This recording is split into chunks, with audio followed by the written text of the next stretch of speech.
This week on Motorhead Garage, Brian installs some automated brakes, as well as new bumpers on a JK Jeep.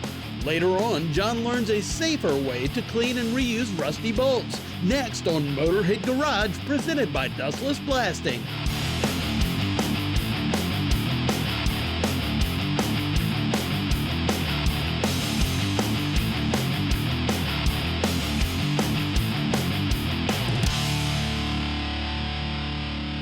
Welcome to Motorhead Garage, presented by Dustless Blasting.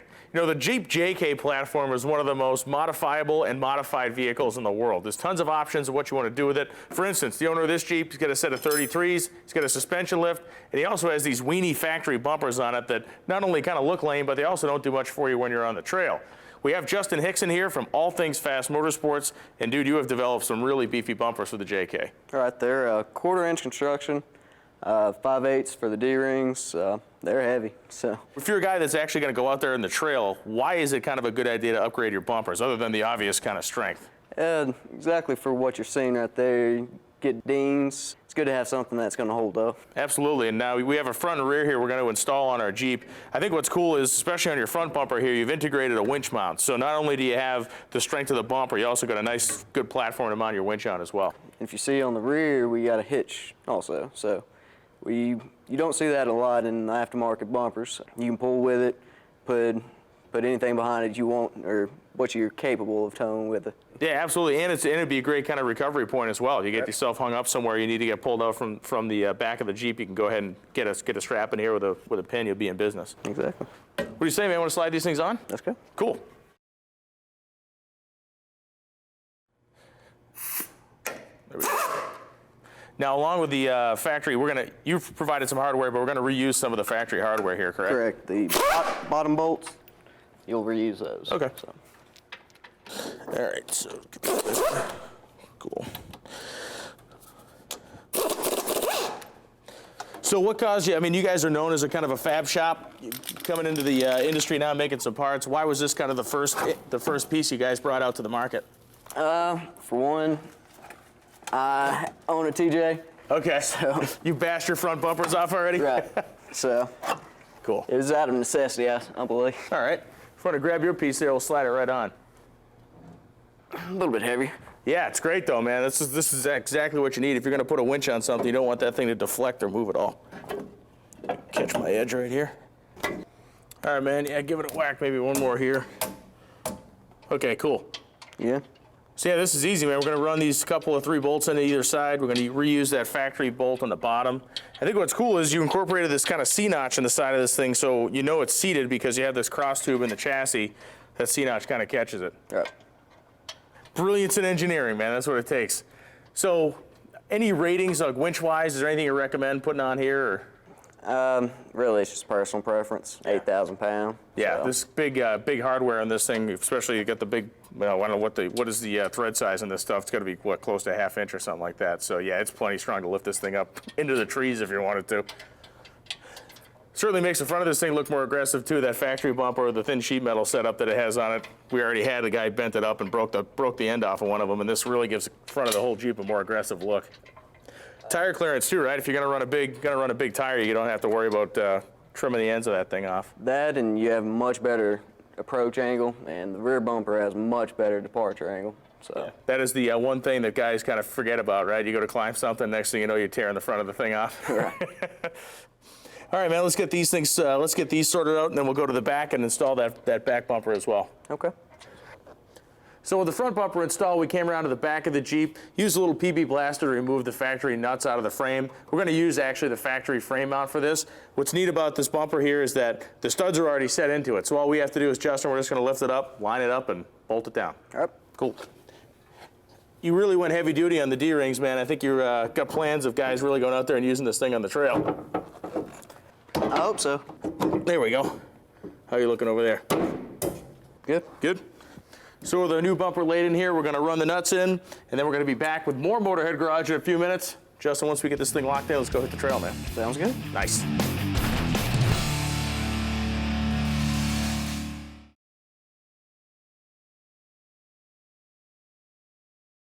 Motorhead Garage, presented by Dustless Blasting, is being brought to you by MRT Performance for performance car parts and servicing. I Did It, steering column specialist. If you can dream it, we can build it. NH Oil Undercoating, the official oil-based rust prevention system. And by Dustless Blasting, it's the future of surface preparation. Welcome back to Motorhead Garage, presented by Dustless Blasting. Now, I just pulled this bolt out and I need to reuse it. And right now, that's really not a good idea. Why is that? Well, due to tight tolerances and torque specifications, it's not going to hold real well because you can see it's dirty. It's full of rust and gummed up with RTV.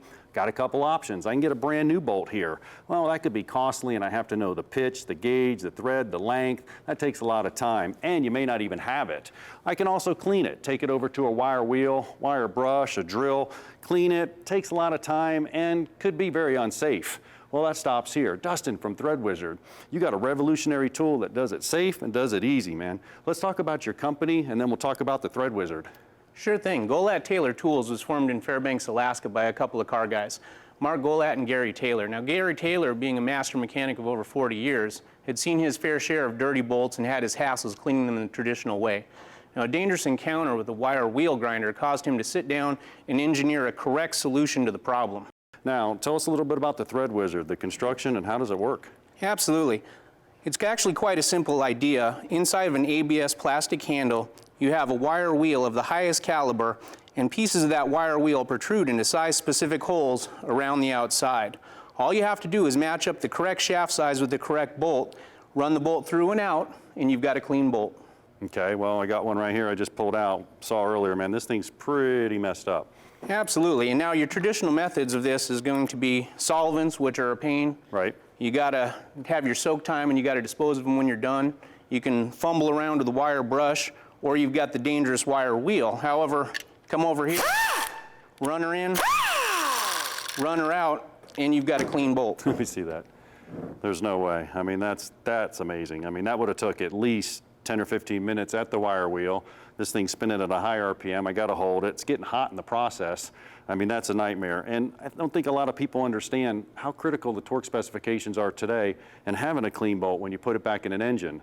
Absolutely, and the biggest problem with the wire wheel grinder is you're taking the brush and you're trying to move it around the bolt at several thousand RPMs. And why do that when the bolt is actually designed to thread through something in the first place? Yeah, well, I got a couple more. That was so impressive.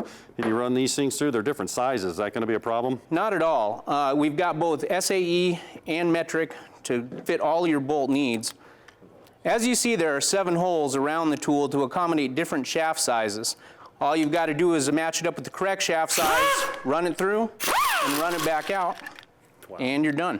Wow, that's quite amazing. I mean, all the way from the top to the back. You know what? I got to give it a try. This one's rusty. Am I going to be able to do it? You can. And now, even if a bolt is particularly dirty, you might need to make a second pass. And on the absolute dirtiest bolts, we've even had to use 3. But even with 3 quick passes, you're saving yourself a tremendous time over a very lengthy cleaning session on a wire wheel, where at any point the bolt can be grabbed out of your hands and turned into a projectile. Yeah, think about it. In our industry, time's money. I mean, this is awesome. So, what, I just find the closest one that it's going to fit in? Yes, sir. Thread right in there. You want to match up the hole with the bolt shaft size. Okay. And then I'm just going to run it in and out just like I normally would. Wow. I mean, it's spotless there, but if it wasn't, I could just go in and out again.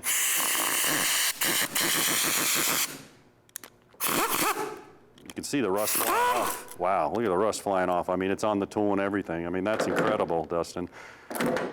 You see that? I mean, that is unreal. I mean, that's going to go in there. I mean, we spend a lot of time taking taps, dies, going into the block, getting that all clean. What about a spark plug? Absolutely. Your bottom hole right there will handle the spark plug with no problem whatsoever. Well, Dustin, where can our viewers go find a Thread Wizard? You can go to www.threadwizard.us to get yours today. Well, you know what? I'm going to go there and get one. Or I'm just going to take one of these home with me if you don't mind. That's an awesome tool. Stick around. There's plenty more of Motorhead Garage right after this break.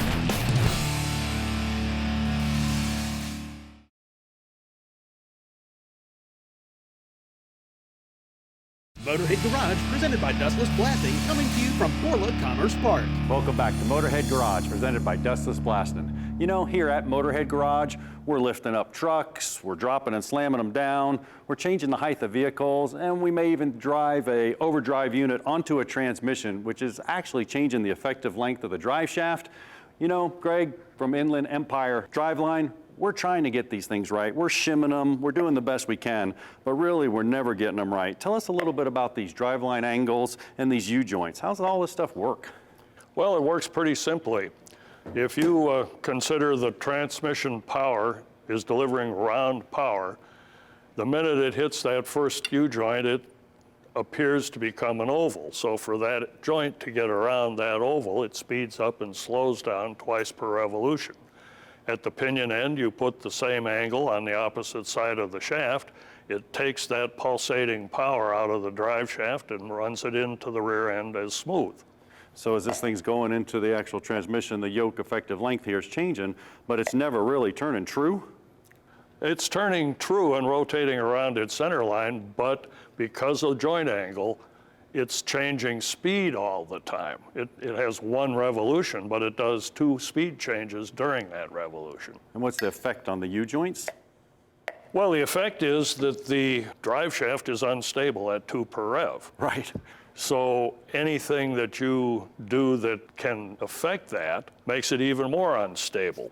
You may recall in a previous episode, we changed the critical speed by changing the tube diameter. In the case you're talking about here, there is a half critical where because of this pulsation 2 per rev, the drive shaft is thinking that it's critical, say its calculated number is 5,000. At 2,500, the drive shaft thinks it's critical and it shudders. And guess where 2,500 usually is? Right about where you drive a lot. Exactly. What about the materials? Is that going to affect it? The materials don't really affect it much with the exception of carbon fiber. You can hear these different harmonic sounds. The carbon is dead, so it won't let the rear end gear ratio talk to the crankshaft firing impulses. So it's like a big torque tube. I mean, it is going to affect the angle somewhat. Yeah, and it's an amplifier. Right. So in your analogy of lifting trucks, more than about 3 degrees break through a U-joint, you're going to feel inside the car because of these speed changes. Engines sit in frames at 3 degrees down. It's a worldwide standard. Set the pinion at 3 degrees up so that that pinion works on both sides of perfect. So everything's fine there, we're going to be good, but if we change anything, that's where it all goes awry. Yeah, you stick an overdrive transmission in, maybe it's 8 inches longer than the 350 you're pulling out. Right. Now all of a sudden the output shaft is closer to the ground and you end up with this. Now you see how big those angles get in a hurry. Right. Problem becomes to return this to factory specs, the car gets in the way.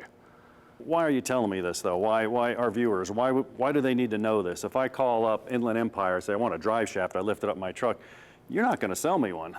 Well, we might sell you one, but we would probably point out that if you went more than about 4 inches, you're headed for U-joint heaven. Right, right.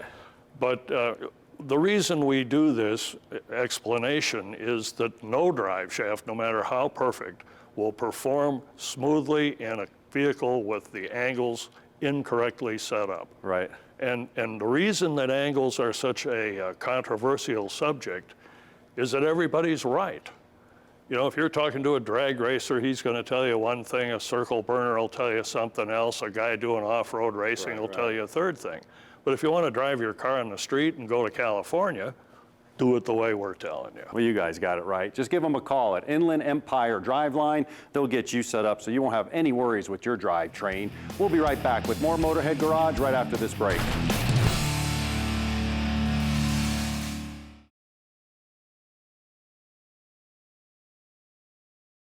Motorhead Garage, presented by Dustless Blasting, is being brought to you by Lebanon Ford, educating, consulting, and serving you with your car shopping and servicing needs. Smart-O Drain Plug, the intelligent drain plug. Stage 8, the world's best locking fastener. And by Dustless Blasting, it's the future of surface preparation. Welcome back to Motorhead Garage, presented by Dustless Blasting. Each week, thousands of people across the country hook up their motorhomes or coaches to their car, and they head across to their favorite destinations, no matter how far away they may be. Vehicles like this Hummer get towed behind big coaches, and smaller vehicles maybe behind some smaller motorhomes. There are a lot of laws and regulations that are in place to make sure that's done safely. And the guys at SMI Brake have multiple systems that you can use to upgrade your motorhome or coach to meet those laws and standards. I got Kyle from SMI Brake here, and Kyle, walk us through some of the systems that you guys offer. Okay, Brian, we have 3 different systems that we offer, and they're all for a different type of situation. Starting off with our portable system. We've got the Delta Force system. It's a portable brake, so it goes in the vehicle, but it can be easily transferred between vehicle to vehicle. It's a good system, works on any motorhome, any towed vehicle application. So moving to more kind of permanent systems, you have 2 options here as well. We do, yes. We have the Stay and Play Duo, which is designed for a motorhome that has hydraulic brakes. The Duo system is going to work on any towed vehicle. So there's no car-specific situations where our system will not fit. You're towing a compact car, you're set. You're towing a small pickup truck, you're set. An SUV, you're in business. Exactly, Brian. So then we move over to here. This is the Air Force One system, which I'm most interested in because this is the one we're actually going to be installing on the Hummer we have here, and we're going to be installing it with the optional wireless coach link. So give me some info on here. The Air Force One system, it's an air-operated system, so you have to have air on the motorhome in order for the system to function. It's going to work in exact mirrored braking as the motorhome. So the harder you step on the brake in the motorhome, the harder it applies in the towed. And again, as long as your motorhome has air brakes, this Air Force One's the kit, and it also can be used on a compact car to something the size of this Hummer. Correct. Cool. I'd like to walk through some of the steps you went through to set this up, and I think it's kind of interesting to see just how the system goes on a vehicle like our Hummer. Well, we started out with the operating unit, just finding a spot under the hood. The box that we're using today is very thin, 1 inch thick. We actually went up on top of the fuse box, secured it into place with some Velcro so you can get to the fuses if needed. Okay. As far as electrical and then mounting the actual actuator that's going to move the brake pedal, how does that work? Well, the actuator goes on the brake arm, and it just clamps over the brake arm above the pedal, so it stays out of the way of normal operation when you're driving the vehicle. It has a cable connection directly to the firewall. There's no pulleys or anything. It's just a straight shot to the firewall. And then on the other side of the system, we have what goes on to the actual coach. What happens on that end of things? On the coach side, you have the coach air assembly. It's all DOT spec parts, and it isolates the air that we use from the motorhome air, which is important if you're going to be using air from the motorhome. It has its own supply tank and relay valve, so when air is applied from the motorhome, the compressors on board fill our tank. As you apply the brakes, it just lets air from that tank out to the towed. Talk to me about where people can learn more about SMI Brake and also about installation. Do you prefer to have certified dealers do this? Is it something that that someone can do at home? Talk to me about that. You can find out more information about us at smibrake.com. There's also our YouTube channel. Take a look at our videos. We do have certified installers that we have factory trained all throughout the country. We've got a dealer network of about 1,200 to 1,500 dealers that are actively installing systems. They can be installed professionally, but we have it set up with instructions and, again, our installation videos you can reference to help the self-installer fit the systems to their vehicle. Well, thanks, Kyle. We're going to go ahead and hook up the Hummer up to our coach and see just how the system works. And as we do that, we got something else to show you right here. Time now for Project 18-8 with Steve Flanders.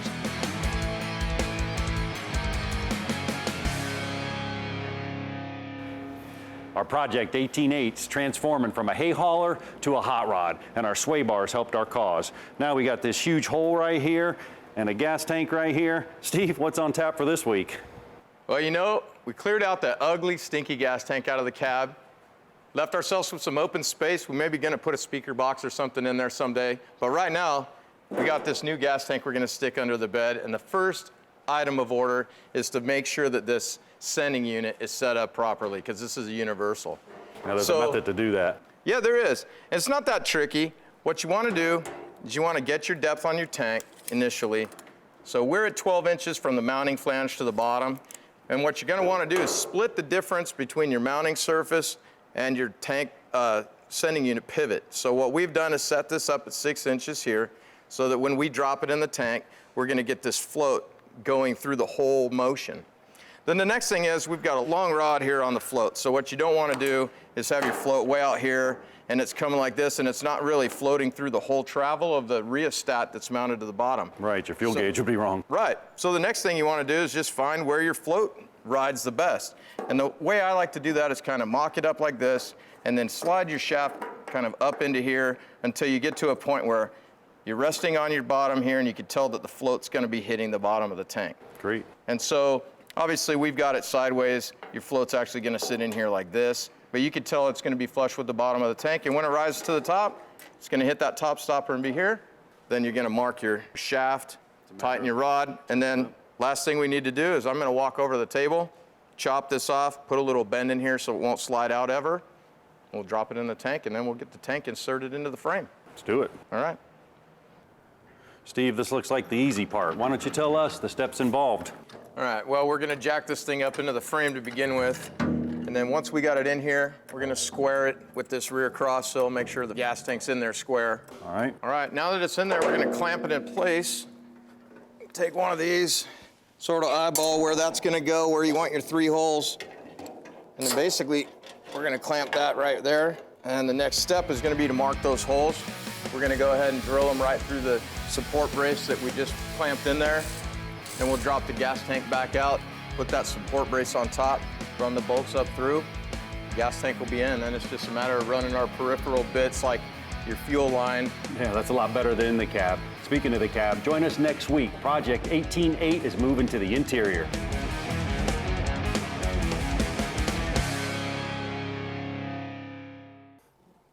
Well, Kyle, we're out here in the Hummer. You made the last couple connections to bring the Air Force One system up to full operational level. What did you have to do to get us kind of in working order out here? Well, Brian, I connected the airline connection between the car and the motorhome, and we also connected the breakaway cable. So we're officially ready to go. So I'll tell you what, we're going to make the big test here. I am going to make a quick phone call. Yep, go ahead and hit the brake. Hey, awesome. Yeah, that works perfect. All right, I'm hanging up on you. So Kyle, you guys have been in business for 20 plus years. The Air Force One obviously works as advertised. This is a product that's going to get a lot of people safely where they need to go. Yes, Brian, we're very proud of it. Well, it's a great piece. Glad to have been able to install it on this Hummer. And that's going to do it for this episode of Motorhead Garage presented by Dustless Blasting. If you have a product you'd like to see showcased on our show, go ahead and contact us by email. Send the email to jeff@masterstv.com, and we will see you next week.